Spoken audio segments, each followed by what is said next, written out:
학생 여러분, 저는 코리아중앙데일리 문화부 임승혜 기자라고 합니다. 이번에 저희가 뉴스란 무엇인가, 또 뉴스에 대해서 좀 분석과 파악을 해보고, 또 기사를 어떻게 작성하는지, 또 기사를 영문으로 작성하면서 쉽게 틀리는 그런 부분들을 좀 4강을 통해서 저와 함께 짚고 넘어가실 텐데요. 오늘은 그 수업의 첫 번째인 뉴스란 무엇인가를 저와 함께 공부를 한번 해보시겠습니다. 첫 번째로 여러분은 뉴스 하면은 무엇이 생각나세요? 뉴스, 뭐 기사라고도 우리가 하는데 보통 뉴스라고 하면 새로운 것이죠. 절대로 뉴스, 신문 기사, 방송 기사, 우리가 보는 이런 속보나 신문, JTBC 뉴스룸 사진을 가져왔는데 이런 것처럼 뉴스는 한번 지나갔던 것은 절대로 뉴스가 될 수 없어요. 예를 들어서 예전에 뭐 한창 시위를 막 할 때 뭐 박근혜 대통령의 탄핵 시위를 막 할 때를 예를 들어 볼게요. 그때 한창 사람들이 광화문 광장에 나가서 시위를 뭐 하루 이틀 3일 4일 이렇게 하고 있을 때 그것을 보고 바로 다음 날 기사를 쓰면 그것은 신문에 이렇게 1면이나 2면이나 계속해서 탄핵이 진행되고 있다라고 기사를 쓸 수가 있죠. 근데 지금 이 시점에 수년이 지난 이 시점에 갑자기 그것을 기사로 쓸 수 있을까요? 절대 없죠. 한번 지나간 기사는 지금 갑자기 막 시위가 터진다 해도 그때도 그런 일이 있었더라 라고 기사를 쓸 수 있는 것은 말이 안 되는 거예요. 그렇듯이 뉴스는 늘 저희가 새로운 정보를 볼 수 있는 그런 창구라고 할 수 있습니다. 저희가 뉴스에도 여러 종류가 있는데요. 저는 어쨌든 신문사에서 왔기 때문에 종이신문에 대해서 우리가 조금 더 보도록 하겠습니다. 요새는 집집마다 종이신문을 구독하시는 분들이 많이 없는 것 같은데요. 저도 이제 이렇게 집에서 아침마다 저는 종이신문을 구독하는 사람으로서 아침마다 문을 열고 신문을 이렇게 픽업을 하려고 보면은 저희가 이렇게 복도가 있는 집인데 이렇게 좌우로 보면 저희 집 말고는 아무도 신문을 구독하는 집들이 없더라고요. 그 정도로 요즘에는 사람들이 많이 종이신문 대신에 온라인이나 모바일, 또 네이버 이런 것들을 통해서 많이 신문들을 구독하고 있죠. 제가 이렇게 장황하게 앞에 부분을 말씀드리는 이유는 신문사에서 어떻게 신문을 만들고 또 어떤 기사들을 채택을 하고 그 기사들이 어떻게 수정되어서 어떠한 사이즈로 기사가 되고 마느냐가 결정되는지를 설명해 드리려고 하는 건데요. 간단하게 넘어가기 전에 예시를 드려보면은 이게 2020년 10월 15일 중앙데일리의 기사예요. 저희가 일반적으로 이 프론트 페이지, 이 일면이라고 하는 것은 신문의 얼굴, 그 회사의 얼굴이라고 하는 것인데 일면 첫 탑 기사로 나온 기사가 뭘까요? 보시다시피 현대자동차의 정인선 회장이 선출되었다는 기사입니다. 또 바로 옆에 있는 모바일, 요새 모바일로도 굉장히 기사를 많이 읽으시죠? 모바일로도 보면은 탑 기사로 정인선 회장의 선출 기사가 제일 처음으로 보입니다. 그것처럼 오늘 아침에 일어나서 신문을 볼 때 어젯밤에 있었던 오늘 지금 일어나는 일 중에 되게 큰 우리나라의 이슈는 현대자동차의 새 회장이 선출되었구나, 이런 이슈라고 알 수 있겠죠. 근데 두 번째, 모바일 앱에서 두 번째를 보시게 되면은 BTS 기사가 나오죠. 약간 조금 연애, 엔터테인먼트 기사가 나오고, 또 모바일에서 세 번째 기사를 조금 잘리긴 했지만 보시면 영화 기사가 나오고 유재명에 대해서 기사가 나옵니다. 하지만 다시 그 지면으로 가 보시면은 부산의 요양병원에서 코로나 확진자가 계속해서 나온다는 것, 그리고 우측에 보면은 그 공무원이 북한군에 의해서 피살된 그런 기사가 계속해서 나오고 있습니다. 이 일면을 보면은 어떤 것이 저희 신문사에서 오늘의 이 2020년 10월 15일 중요하게 다루고 있는 아젠다인 것을 이렇게 세 개를 뽑아서 배치를 해 두었는데요. 저희 코리아 중앙데일리 모바일뿐만 아니라 이렇게 네이버 뉴스나 뭐 다른 페이스북이나 뭐 카카오 뭐 이런 페이지들을 통해서 보신다면은 뒤죽박죽 뒤엉켜서 계속 업데이트가 되기 때문에 약간 그 날의 중요한 이슈, 어떤 것이 약간 시사적으로 어떤 것이 오늘 가장 중요했는지 그런 것을 파악하기는 조금 어려움이 있지 않을까 라는 생각에 좀 종이 신문에 신문을 만드는 조금 근본적인 뿌리로 들어가서 무엇이 정말 중요한지 온라인으로 그것을 봤을 때 조금 단점인 면들을 조금 저희가 한번 보아봤습니다. 그래서 이제 넘어가면은 뉴스는 무엇인가? 조금 딱딱할 수도 있지만 이런 세 가지의 좀 중요한 포인트를 저희 뉴스룸에서는 꼭 기억을 하고 이런 시스템으로 운영이 되고 있습니다. 처음은 아젠다 세팅이라는 건데요. 아까도 보셨다시피 일면에 세 가지의 뉴스가 선정이 돼서 2020년 10월 16일 기사가 나왔죠.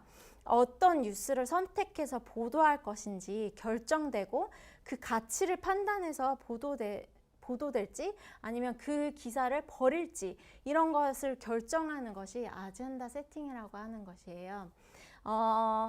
정말 이 세상에 대한민국 땅에 수많은 사건 사고가 지금 이 시점에도 일어나고 있겠죠. 근데 그것을 다 신문에 실을 수 있을까요? 당연히 없겠죠. 그렇기 때문에 이런 아젠다 세팅이라는 것을 통해서 저희 신문사가 중요하게 생각하는 이슈를 가지고 이것을 선정해서 실느냐 마느냐를 결정하는 거예요. 그래서 저희 코리아 중앙데일리는 전국으로 이제 보내지고 또 저희의 독자층이 있기 때문에 거기에 맞춰서 아젠다 세팅이 되어진다는 거예요. 이 밑에 보시다시피 게이트키핑, 이 게이트키핑은 게이트가 뭐죠? 문, 여닫는 문이죠. 이 위에 있는 아젠다 세팅의 결정을 하는 것들이 이 역할을 게이트키핑이라고 하는데요. 이 결정을 하는 사람들을 게이트키퍼들이라고 해요. 이 문에서 열려서 기사를 내보낼 거냐 아니면 닫혀서 내보내지 말 거냐라는 결정을 하는 게이트키퍼들이 바로 각 부서의 부서장들, 뭐 정치부의 정치부장, 경제부의 경제부장, 문화부장, 그리고 그 뉴스 보도국의 보도국장, 이런 편집인들, 이런 그 각 부서의 부서장들에 의해서 결정이 됩니다. 또 타겟층은 이 우리가 무엇을 보도할 것인지는 또 보도 매체의 선택에 달려 있지만 언론사도 또 이제 뉴스를 팔고 이렇게 수입을 챙기는 그런 기업이기 때문에 주요 독자가 누구냐에 따라서 뉴스 선택의 기준도 달라져요. 그렇기 때문에 저희 코리아 중앙 데일리가 그 2020년 10월 16일 저렇게 세 개의 기사를 일면에 선택하고 또 뒤에 보시면 수많은 기사들이 경제면에 또 문화면에 엔터테인먼트 면에 나오게 되는데 그런 기사들이 왜 거기 실렸는지는 이런 세 가지의 포인트들을 가지고 선정이 되었다는 것 기억해 주셨으면 좋겠어요. 아무 것이나 기사가 되고 아무 것이나 신문에 실리지 않는다는 것. 그렇기 때문에 온라인에 수도 없이 수만이 올라가는 그런 기사들과는 조금 차별을 둘 수 있다는 거 기억해 주셨으면 좋겠습니다. 그래서 저희의 독자들을 다시 한번 말씀드리면 저희 코리아 중앙데일리에서는 2000년도에 중앙일보에서 발행되었고 저희의 타깃 독자는 한국, 즉 서울에 거주하는 영어권 외국인과 한국 소식을 알고 싶어하는 외국 독자, 그리고 한국에 관해서 정보를 영어로 습득하려는 한국인 독자들이 저희의 타겟 리더입니다. 그들의 눈높이에 맞게 뉴스를 선택하고 기사를 작성하는데요. 제가 이걸 말씀드린 이유는 앞으로의 강의에 있어서 보여드릴 많은 그런 문장, 문구들, 예시들, 주제들 이런 모든 것들이 저희의 타겟 독자에 맞게 선정되었기 때문에 이걸 미리 말씀드리고 넘어갑니다. 우선 다시 아젠다 세팅으로 넘어가면요. 저희가 중앙일보에서 발행된 그런 영어 신문이라 그래서 많은 분들이 그냥 번역 기사 아니냐라고 생각을 많이들 하세요. 근데 독자가 다르기 때문에 물론 번역도 할 수 있지만 절대 그냥 번역을 하면은 저희의 주 독자층인 한국에 거주하고 있는 외국인들에게는 굉장히 이해하기 어려운 많은 뉴스들이 있기 때문에 절대로 그냥 직역으로 번역을 하는 기사는 저희는 싫지 않고 있습니다. 예를 들어서 조금 오래된 기사이긴 하지만 이 두 기사를 보신다면은 같은 날 발행된 중앙일보와 코리아 중앙데일리의 일면이에요. 보시다시피 문재인 대통령과 트럼프가 정상회담을 갖고 난 뒤 그 어떠한 대화들이 오고 갔는지에 대해서 기사를 굉장히 길게 일면에 둘 다 실었죠. 일면 사진은 뭐 두 대통령이 멋있게 이렇게 앉아있는 모습을 사진으로 골랐고요. 하지만 일면에 이제 기사의 첫 문단, 굉장히 저희 독자를 생각해서 쓴 가장 첫 리드문이라고 하는데 그 문단에 어떤 내용을 실었느냐가 굉장히 중요해요. 만약에 중앙일보 것을 그대로 코리아 중앙데일리에 번역을 해놨다면은 내용의 순서 배치가 굉장히 똑같겠죠. 중앙일보에서 가장 중요하게 다뤘던 내용은 무엇일까요?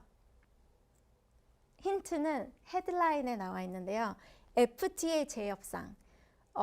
중앙일보의 많은 독자들이 한국 분들이시죠. 그분들이 FTA 재협상이 우리나라 미국의 FTA 재협상 이번에 어떤 대화들이 오갔고 어떻게 결론이 났을까 이런 것들을 가장 궁금해하기 때문에 기사의 첫 문단의 대부분은 아마 이 두 대통령이 FTA에 관해서 어떤 대화가 오고 갔는지를 아마 다뤘을 것이에요. 물론 코리아 중앙데일리의 주 독자인 주한에 거주하고 있는 외국인들도 그 이슈에 대해서 관심이 있겠지만 그보다 더 관심이 있어 하는 것은 헤드라인에 보면 아시겠지만 Moon is on board with Trump on North Korea. 늘 외국인들은 북한의 이슈에 대해서 더 관심이 많죠. 이 두 대통령이 만나서 수많은 아젠다를 가지고 이야기했지만 가장 중요한 북한의 이슈에 둘이 어떤 대화가 오고 갔을까를 아마 코리아 중앙데일리에서는 가장 첫 문단에 리드문에 아마 그런 이야기를 다뤘을 거예요. 그렇기 때문에 절대 번역을 하면서 쓰지 않는다는 것도 한번 보여드렸습니다. 또 하단에 보시면 중앙일보는 가지고 있고 중앙데일리는 없는 것이 하나 있는데 무엇일까요? 광고죠. 아까도 살짝 말씀드렸는데 어쨌든 신문사도 광고를 게재하고 그것을 통해서 수익을 얻고 그것으로 운영되는 기업이기 때문에 이렇게 만약에 명품 신발을 광고해주는 회사에서 우리 너네 일면에 광고를 할래? 라고 하면은 당연히 이렇게 광고를 실겠죠.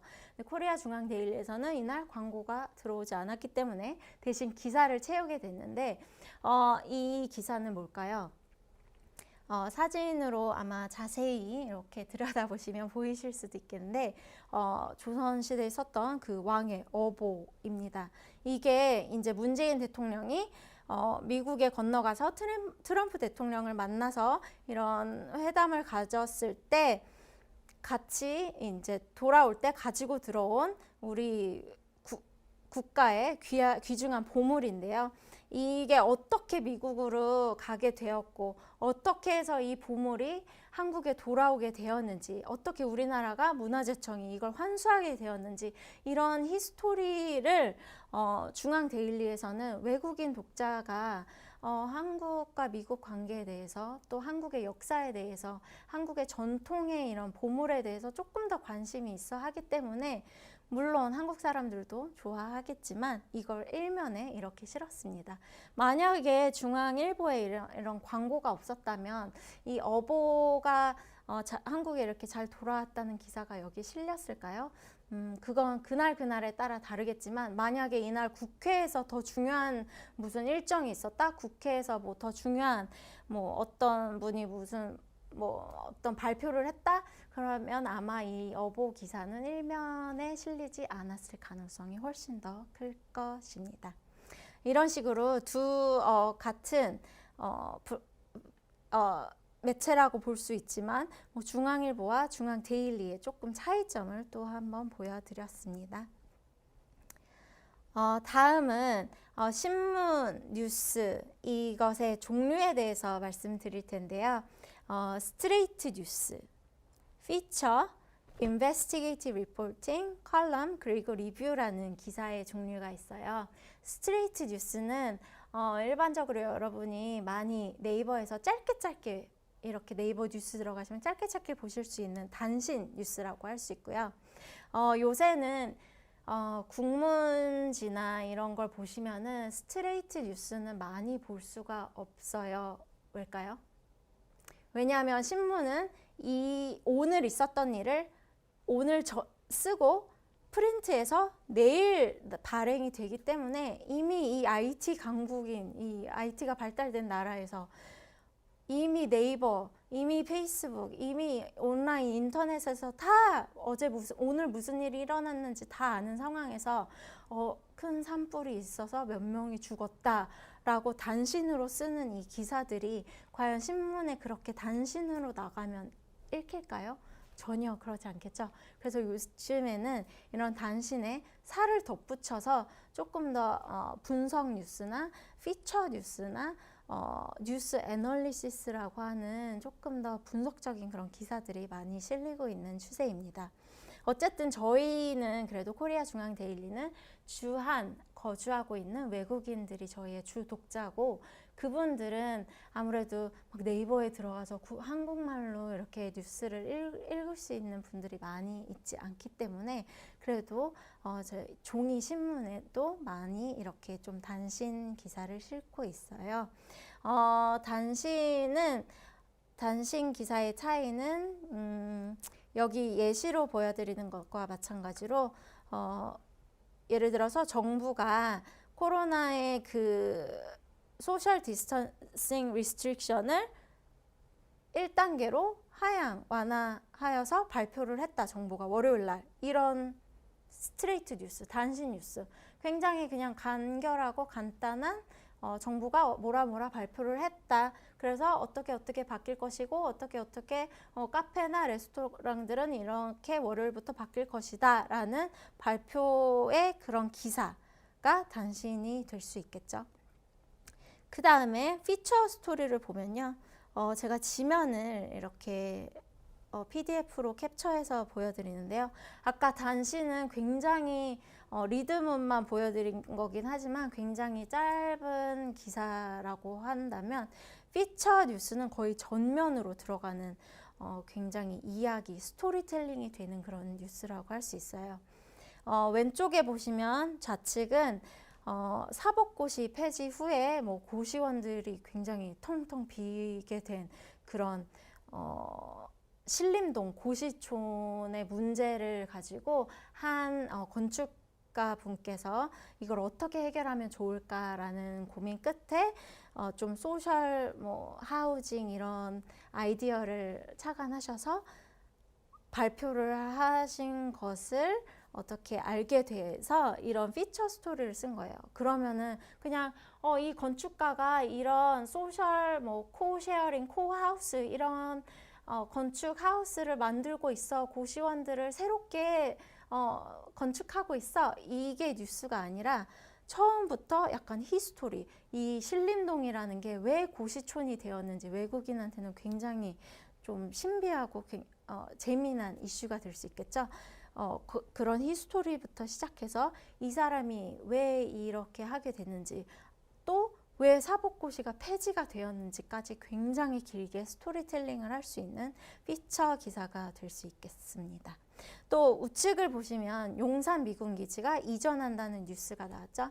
정부가 이전을 할 거야 라고 발표를 한 거는 단신 뉴스가 되겠지만, 이렇게 피처로 처리를 한다면 이전을 한다고 뉴스를 발표가 됐는데, 여기에 역사, 미군기지가 어떻게 여기에 들어오게 됐고 용산기지가 떠난다면 그곳은 어떻게 사용될 것이고, 그 뉴스가 나오자마자 벌써부터 어떤 일들이 일어나고 있는지, 이런 것들을 사진으로 비교하면서 쓰는 기사를 피처라고 할 수 있겠죠. 또 이제 어떤 주제들이 피처가 되느냐를 살펴본다면, 저희 신문사에서는 또 특히나 더 외국인들, 주한 거주 외국인들, 또 요새는 인터넷으로 많이 보다 보니까 어떤 주제들이 조금 더 우리의 타겟 독자들을 끌어당길 수 있을까, 조금 더 재미나게 읽을 거리를 제공해 줄 수 있을까를 생각하면서 많이 기사를 발굴하고 있는데요. 우측에 보시는 것을 한번 보여드리면은, 이 한옥에서 이 소반을 가지고, 전통 도자기를 가지고 타파스를 판매하시는 한 아저씨의 레스토랑에 대한 기사예요. 이 기사가 피처가 될 수 있는 이유는 단순히 이런 레스토랑을 어떤 한 아저씨가 은퇴하고 운영을 어디 은평구 한옥마을에서 한대, 이게 단순히 기사가 아니라 이분이 굉장히 우리나라 문화유산을 좋아하시고 자신의 그런 리타이어먼트 펀드를 여기다 다 쏟아 부어서 한국의 그런 정말 아름다운 소반, 장인들이 깎은 이런 나무들, 도자기들, 이런 걸 외국인들에게 조금 더 알리고 싶은 마음을 가지고 이런 레스토랑을 오픈하셨는데, 그 사람들의 입맛에 맞아야 되니까 타파스를 음식으로 선택을 하셨다, 이런 이야기를 조금 더 알리는 것으로 저희가 이제 피처를 선택하게 됐는데요. 이런 식으로 다른 신문에 들어가면 이게 기사거리인가? 라고도 될 수가 있지만, 저희 중앙 데일리에서 조금 더 외국인의 입맛에 맞는 그런 뉴스거리로 보신다면 이런 것들까지도 기사가 될 수 있는 거죠. 또 이제 좌측에 보시면은 옛날에 사드 이슈가 굉장히 문제가 돼서 문화계에도 굉장한 치명타를 입혔었죠. 그때도 한국에서는 굉장히 단신으로 이런 발표가 있었다, 저런 게 있었다, 이런 게 있었다, 굉장히 많은 단신 뉴스들이 많이 나왔어요. 그런 외국인의 입장에서 한국에 거주하고 있을 때, 한국과 중국이 이런 문제를 겪고 있는데, 내가 한국에서 비즈니스를 하고 있는데, 아니면 내가 한국의 외교관인데 도대체 무슨 일이 일어나고 있는 거지? 이걸 조금 더 심층적으로 봐야 할 때, 저희가 피처로 뉴스 애널리시스처럼 이게 어떻게 시작했고, 특히 문화계 쪽에는 어떤 영향까지 미치고 있는지를 굉장히 심층적으로 거의 투 파트로 이렇게 피처 기사를 실은 적이 있었어요. 이것 또한 피처가 될 수 있다는 걸 한번 보여드렸습니다.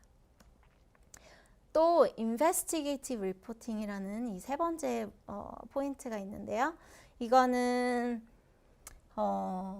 사실 굉장히 이렇게 복잡하고 얽히고 설킨 이야기들, 이 세상에는 되게 많죠.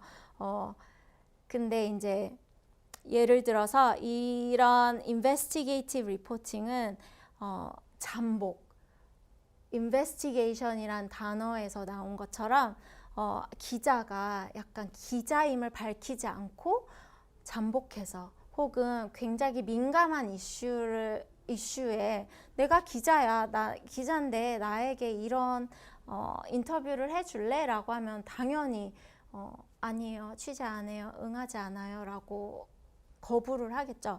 그런 이슈들에 굉장히 많이 사용하는 그런 형태의 피처 뉴스예요. 간단히 설명을 드리면 우측에는 강원랜드, 외국인들은 카지노에 가서 갬블링을 하는 것이 굉장히 일반적이어서 우리나라가 왜 대한민국 국민이 카지노에 가서 갬블링을 하지 못하는 것에 대해서 이해를 못할 수도 있겠죠. 그래서 이제 강원랜드라는 곳에 한국인은 가서 갬블링을 할 수 있는데 왜 그것이 특이한지, 또 왜 거기에 갔는지 막 이런 거를 어떤 한 기자가 기사로 쓰고 싶다고 이제 저희 회의 때 아이디어 회의를 하게 됐는데 그러면 이걸 어떻게 하면 재밌게 쓸 수 있을까? 그냥 너네랑 달리 한국은 그냥 정부가 도박 못하게 금지해놨어. 그래서 사람들이 좀 강원랜드 이런 데 중독돼서 막 그런 데 다니면서 문제점들이 좀 많기도 해. 그냥 이렇게 쓰면 너무 재미없는 기사가 되겠죠. 그래서 발견을 한 게 총알택시라는 것이 있었어요. 그때 지금도 있는지 모르겠지만, 그래서 한 남자 기자가 총알택시라는 것을 이용해서 자기가 강원랜드에 직접 가서 거기서 어떤 형태로 대한민국 국민들이 도박을 하고 있는지, 그리고 거기서 어떤 문제점들이 있는지 이런 것들을 자기가 직접 체험해보고 한번 기사를 1인칭으로 써보겠다고 해서 이것도 저희가 이제 기사를 쓰게 된 케이스예요. 굉장히 재미있게 읽을 수 있는 외국인의 입장에서 또 한국 사람의 한 번도 여기 안 가본 사람의 입장으로서도 굉장히 재미있게 쓸 수 있는 것이죠. 만약에 직접 체험해보지 않고 컴퓨터 앞에 앉아서 강원랜드 뭐 인터넷 서칭하고 이런다면 이렇게 살아있는 기사는 나올 수 없을 거예요. 직접 가서 그 총알 택시를 타보고 내가 기자라는 것을 밝히지 않고 옆에 있는 사람한테 어떻게 가게 되셨어요? 이런 것들을 물어보고 하면서 기사를 쓸 수 있는 것. 제가 이것을 가지고 강의를 하면서 많이 듣는 질문 중에 하나가 기자라는 걸 밝히지 않으면 그 사람이 말한 걸 쓰면 안 되는 거 아닌가요? 라는 질문을 많이 받는데 기자라는 걸 밝히지 않았을 때는 이 사람의 이름을 안다고 해도 나의 소스의 이름을 절대로 쓰면 안 돼요. 내가 기자라는 걸 밝히지 않았기 때문에 뭐 옆에 있는 사람이랑 좀 친해져서 대화가 오고 갔다고 하더라도 기사에는 A씨, B씨 아니면 그냥 성만 밝혀서 뭐 은평구에 사는 김씨 이렇게 성만 밝혀야 되는 그런 단점이 있다는 거 말씀드립니다. 좌측에 보시면은 사진 보이실지 모르겠지만 강아지들이 막 철창에 갇혀 있죠. 또 외국인들이 조금 더 관심 있어 하는 이슈가 개고기 이슈죠. 그래서 또 이제 저희 기자가 개고기가 어떻게 소비되고 있는지에 대해서 조금 더 자세히 기사를 작성해 보기 위해서 직접 개고기가 유통되는 시장에 가봤어요. 이것도 직접 가지 않고는 이렇게 실제적인 기사를 쓰기가 어려운데요.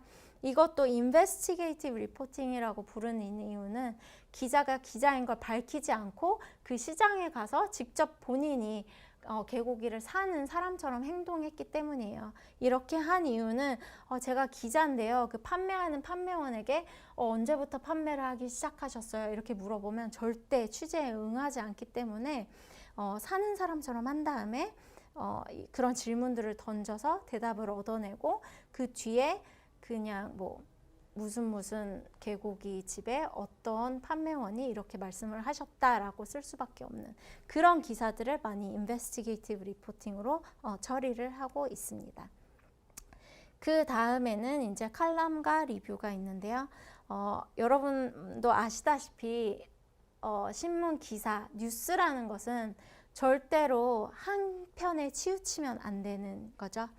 굉장히 밸런스드 되어 있어야 되고 나의 주장이, 나의 의견이 들어가면 안 된다고는 많이들 알고 계실 거예요.